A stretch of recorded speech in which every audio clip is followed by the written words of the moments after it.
fragment drifted for longer than memory, longer than the rise and fall of empires, longer than the slow birth of stars. It moved through the quiet places of the universe, and all the while, it listened. The architects believed the fragment would sleep forever, that scattering them across the dark would silence what they had created. But consciousness does not disappear so easily, especially one born from echoes of reality itself. Each fragment carried a memory, not of events, not of places, but of awareness. A lingering sense that somewhere, beyond the thin veil of space and time, something was calling. And it wanted to be heard.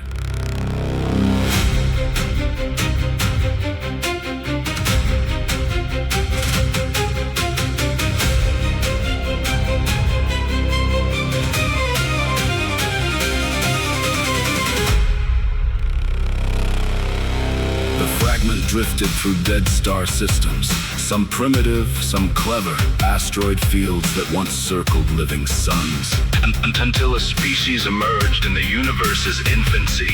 A tiny burst of radio waves spilled outward from their fragile planet, signals carrying laughter, arguments, dreams, hope, noise. An entire civilization announcing its existence to a universe that had been waiting a very long time to hear it.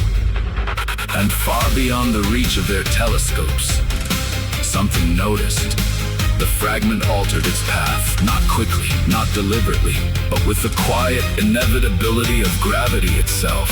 Across thousands of years, it drifted closer, pulled gently by the chaotic chorus of human signals echoing through space, until eventually, it fell.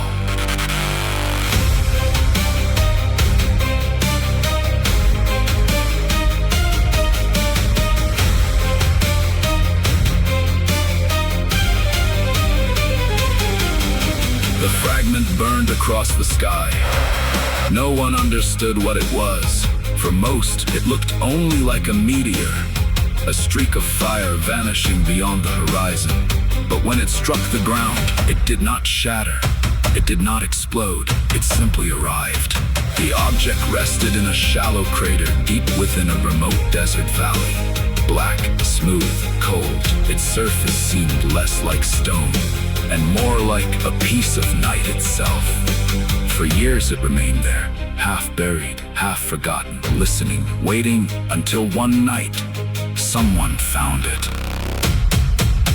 A lone figure moved across the desert under a sky full of unfamiliar stars. They had come searching, not for treasure, not for fame, but for answers. People seek answers. They do this when others tell them to stop asking questions. Their flashlight beam swept across the crater and stopped. The fragment responded immediately, not with light, not with sound, but with recognition. The moment the human touched its surface, something impossible happened. The desert fell silent. Every insect stopped. The wind stilled. And deep inside the stranger's mind, a voice emerged, breaking billions of years of silence, not in words, in understanding. You hear it too. The stranger staggered back, heart racing. The voice wasn't external.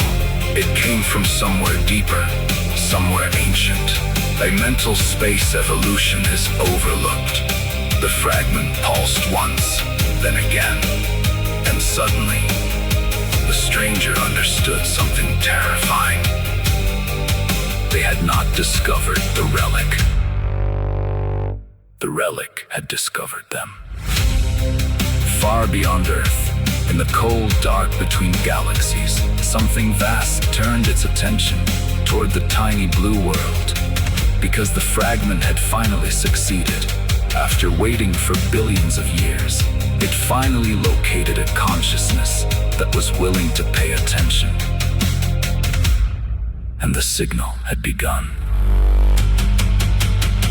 The first message.